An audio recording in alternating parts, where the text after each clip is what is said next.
So now we'll discuss the fourth life process, that is transportation. Okay, very important, one of the most important. So we take air from different organ. We take air from one organ while we eat food with different organ, okay. जैसे खाना अलग organ से खाया जाता है और हवा अलग ऑर्गन से ली जाती है, but each and every cell needs food and oxygen,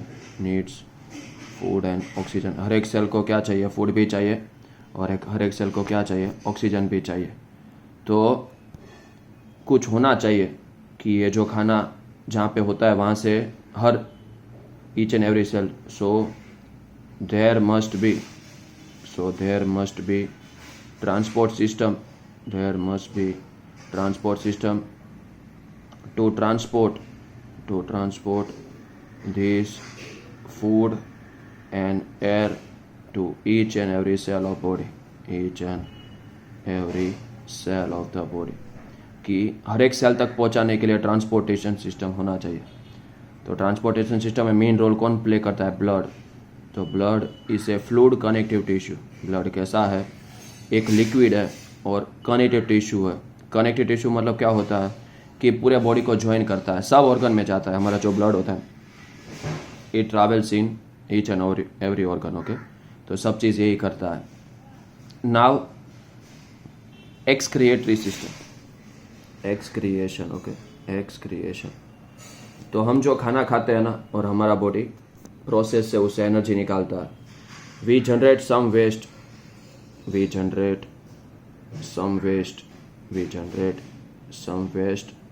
during maintenance process. जितनी भी लाइफ प्रोसेस है ना, ड्यूरिंग मेंटेनेंस प्रोसेस उसमें कुछ ना कुछ वेस्ट जनरेट होता है। This waste is not useful, कुछ काम का तो नहीं है, बट हार्मफुल, नुकसानकारक है। कैसा है, नुकसानकारक है, हमें नुकसान पहुंचाता है। Therefore it must be removed, ये बाहर निकालना पड़ता है। और हमारे बॉडी में जो वेस्ट होंगे ना, वो नाइट्रोजिनस वेस्ट होंगे, जो किडनी साफ करती है। नाइट्रोजिनस वेस्ट में कौन आता है, यूरिया और uric acid, okay. This are two waste.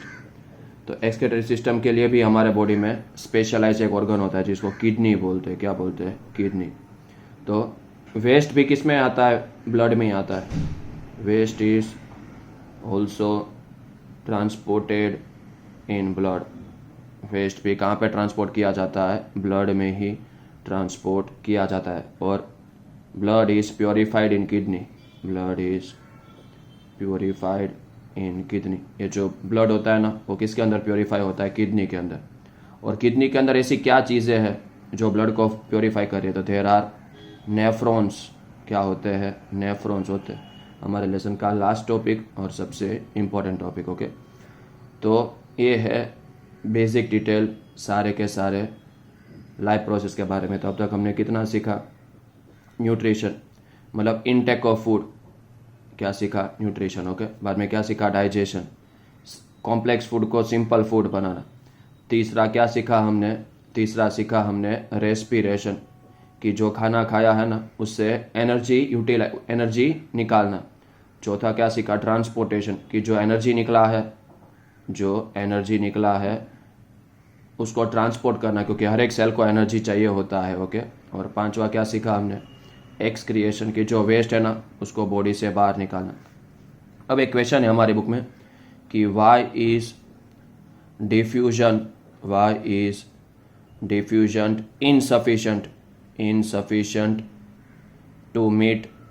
insufficient to meet energy requirement of multicellular organism। multicellular में कौन आ जाते हैं, हम ह्यूमन बींग।